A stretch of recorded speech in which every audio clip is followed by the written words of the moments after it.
त्यसैले भन्छु गर्वसाथ भन्नुहोस् म एमाले हुँ।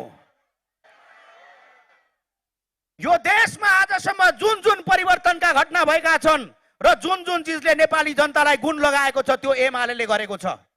स्वदेशमा राम्रो काम बुझाउन पत्रकारहरूलाई मन्त्री नै बनाइदिनु पर्ने हो,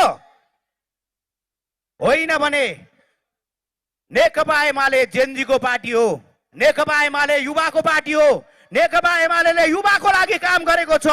यो वर्षको बजेट पल्टाएर हेर्नुहोस्, पत्रकार साथीहरूलाई पनि अनुरोध छ, 20 घण्टा काम गर्न पाउने हप्तामा र त्यसको ज्याला प्राप्त गर्ने भन्ने कुरा यही वर्षको बजेटमा थियो। जेनजी आन्दोलनले नजनाएको भए प्रत्येक युवाहरू अहिले यसबाट लाभान्वित हुने थिए।